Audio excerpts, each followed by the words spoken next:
అమ్మా ఈ 5 సంవత్సరాలలో మీ ఎమ్మెల్యే గాని మీ ఎంపీ గాని ఒక సమస్య తీర్చారా? ఒకసారైనా మీ దగ్గరికి వచ్చారా? మీ బిడ్డలు ఎలా ఉన్నారు, మీ ఇల్లులు ఎలా ఉన్నాయి, మీ బతుకులు ఎలా ఉన్నాయి, ఒక్కసారైనా గమనించారా? మరి ఎందుకు వేయాలమ్మా వీళ్ళకు ఓట్లు? ఎమ్మెల్యే ఏమో భూకబ్జాలు చేస్తున్నారట, ఎమ్మెల్యే ఏమో యథేచ్ఛగా డబ్బుల మీద పడి డబ్బులు సంపాదించే పనిలో ఉన్నారు. ఇక ఎంపీ గారైతే ఒక్కసారైనా ప్రజల కోసం కష్టపడలేదు. ఎంతసేపు ఢిల్లీకి వెళ్లి రావడం, ఆయన సిబిఐ కేసుల నుంచి ఆయనను కాపాడుకోవడం కోసమే తప్పితే ఒక్కసారైనా కడప స్టీల్ ఫ్యాక్టరీ కోసము పార్లమెంట్ లో గొంతెత్తాడా? వైజాగ్ స్టీల్ మన రాష్ట్రానికి ఎలాగో కడప స్టీల్ ఫ్యాక్టరీ మనకు అలాగో ఉండాలని రాజశేఖర రెడ్డి గారు కడప స్టీల్ ఫ్యాక్టరీ కోసము అంత కష్టపడితే మరి కడప స్టీల్ ఫ్యాక్టరీ కోసం ఒక్కసారైనా ఇక్కడ ముఖ్యమంత్రి ఉన్నది జగన్మోహన్ రెడ్డి గారు, మన కడప స్టీల్ ఫ్యాక్టరీ కోసం ముఖ్యమంత్రి ఏం చేశారు, ఎంపీ ఏం చేశారు? కనీసం ప్రత్యేక హోదా కోసం ఒక్క నిజమైన ఉద్యమైన చేసేలా జగన్మోహన్ రెడ్డి గారు అధికారంలోకి రాకముందు బీజేపీ మెడలు వంచి ప్రత్యేక హోదా తీసుకొస్తానన్నాడు జగన్మోహన్ రెడ్డి గారు. అధికారం వచ్చాక బీజేపీ పార్టీకి తొత్తైపోయారు తప్పితే ఒక్కసారైనా మన బిడ్డలకు ప్రత్యేక హోదా రావాలి, ప్రత్యేక హోదా లేకపోతే మన బిడ్డలకు భవిష్యత్తు లేదు అని ఒక్క నిజమైన ఉద్యమం కూడా చేయలేదు జగన్మోహన్ రెడ్డి గారు. పోనీ ముఖ్యమంత్రి కదా రాజధాని కట్టాడా అంటే రాజధాని కట్టాడమ్మా? ఉందా మనకు రాజధాని? అందరికీ అన్ని ఉన్నాయి కదా, బెంగళూరు ఉంది, హైదరాబాద్ ఉంది, చెన్నై ఉంది, మనకే ఉందమ్మా. చేతిలో చిప్ ఉంది, మనకేముంది? ముఖ్యమంత్రి హోదాలో ఉండి జగన్మోహన్ రెడ్డి గారు రాజశేఖర రెడ్డి గారి లాగా అంత అభివృద్ధి చేస్తాడు అనుకుంటే కనీసం ఒక రాజధాని కూడా కట్టలేదు కదా. మరి ఎందుకు గెలిపించినట్టు?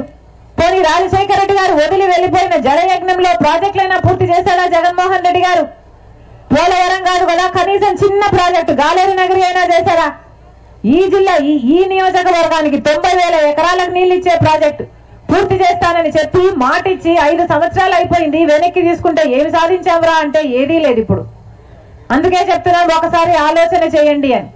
కడప రాజకీయాలు అందరూ చూస్తున్నారు. వివేకానంద రెడ్డి గారి హత్య జరిగి 5 సంవత్సరాలు అయింది. ఈ 5 సంవత్సరాలలో వివేకానంద రెడ్డి గారి బిడ్డ న్యాయం కోసం తట్టని తలుపు లేదు, ఎక్కని మెట్టు లేదు, ప్రతి పోలీస్ స్టేషన్ చుట్టూ తిరిగింది, ప్రతి కోర్టు చుట్టూ తిరిగింది. అయినా కూడా ఈ రోజు వరకు న్యాయం జరగలేదు. హత్య చేయించిన వాళ్ళు యథేచ్ఛగా తిరుగుతున్నారు అంటే దానికి కారణం సాక్షాత్ జగన్మోహన్ రెడ్డి గారు ముఖ్యమంత్రి హోదాలో ఆయన అధికారాన్ని వాడి అవినాష్ రెడ్డి గారిని కాపాడుతున్నారు కాబట్టి. హత్య చేసిన రోజు మాకు తెలియదు ఎవరు చంపారు అని, కానీ సిబిఐ ఎంక్వైరీ చేసి అవినాష్ రెడ్డి గారి మీద అన్ని సాక్ష్యాలు ఆధారాలు అన్ని చూపిస్తున్నా కూడా అదే అవినాష్ రెడ్డిని వెనకేసుకోవడం రాకుండా, ప్రొటెక్ట్ చేయడం కాకుండా, రక్షించడం కాకుండా 5 సంవత్సరాలు మళ్ళీ అదే అవినాష్ రెడ్డిని నిలబెట్టాడు జగన్మోహన్ రెడ్డి గారు. సొంత చిన్నానను హత్య చేయించిన వాళ్ళు నిలబెట్టడము అన్యాయం కాదా? అమ్మా వివేకానంద రెడ్డి గారు ఎవరు? రాజశేఖర రెడ్డి గారి తమ్ముడు. వివేకానంద రెడ్డి గారు ఎవరు? జగన్మోహన్ రెడ్డి గారికి సొంత చిన్నాన. వివేకానంద రెడ్డి గారికి కొడుకులు కూడా లేరు, ఒక బిడ్డే ఉంది, న్యాయం కోసం కొట్లాడుతుంది.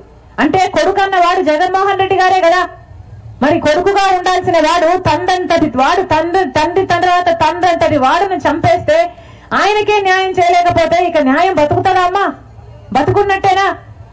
అందుకే ప్రజా కోర్టులో చేర్చుకోవడానికి రాజశేఖర రెడ్డి బిడ్డ వివేకానంద రెడ్డి బిడ్డ కొంగు చాచి మిమ్మల్ని అడగడానికి వచ్చారు. న్యాయం చేయండి, న్యాయం చేయండి.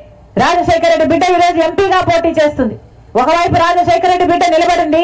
మీకు ఎంపీగా రాజశేఖర రెడ్డి బిడ్డ కావాలో లేకపోతే ఎంపీగా వివేకానంద రెడ్డి గారిని హత్య చేయించిన అవినాష్ రెడ్డి గారు కావాలో మీరు తెలుసుకోవాలి. ఒకవైపు రాజశేఖర రెడ్డి బిడ్డ నిలబడింది, ఒకవైపు న్యాయం నిలబడింది, ఒకవైపు నేరం నిలబడింది, ఒకవైపు ధర్మం నిలబడింది, ఇంకోవైపు డబ్బు అధికారం నిలబడింది. అమ్మా మీరు ఏ వైపు? అన్నా మీరు ఏ వైపు? న్యాయాన్ని గెలిపించండి, న్యాయాన్ని గెలిపించండి. రాజశేఖర రెడ్డి బిడ్డ ఓడిపోతే నేరం గెలిచినట్టు అవుతుంది. న్యాయాన్ని గెలిపించండి. మరొకసారి రాజశేఖర రెడ్డి బిడ్డ మీకు మాటిస్తుంది, నన్ను ఎంపీగా గెలిపించండి. ఎలాగైతే రాజశేఖర రెడ్డి గారు మీకు సేవ చేశారో, ఎలాగైతే వివేకానంద రెడ్డి గారు మీకు అందుబాటులో ఉన్నారో, నేను కూడా మీకు అలాగ సేవ చేయడానికి ముందుకొచ్చాను. నేను కూడా అలా అందుబాటులో ఉంటానని మీకు మాటిస్తున్నాను. మీరు నన్ను గెలిపించండి. ఈ రాజశేఖర రెడ్డి బిడ్డ మీరు గెలిపించండి. ఈ రాజశేఖర రెడ్డి బిడ్డ మీ బిడ్డ అవుతుంది, మీ బలం అవుతుంది, మీ గొంతు అవుతుంది. మీకు ఏ కష్టం వచ్చినా కొట్లాడుతుంది. మీరు ఆశీర్వదించండి. ఈ రాజశేఖర రెడ్డి బిడ్డ ఈ గడ్డ బిడ్డల కోసమే పనిచేస్తుంది, ఇక్కడే బతుకుతుంది, ఈ గడ్డకే తన జీవితాన్ని అంకితం చేస్తుంది. ఆశీర్వదించాలని, గెలిపించాలని మీ రాజశేఖర రెడ్డి బిడ్డ ప్రతి అన్నను, ప్రతి తమ్ముని, ప్రతి అక్కను, ప్రతి చెల్లిని శిరస్సు వంచి చేతులు జోడించి మనస్ఫూర్తిగా ప్రార్థిస్తుంది. జోహార్ వైఎస్ఆర్, జోహార్ వైఎస్ఆర్.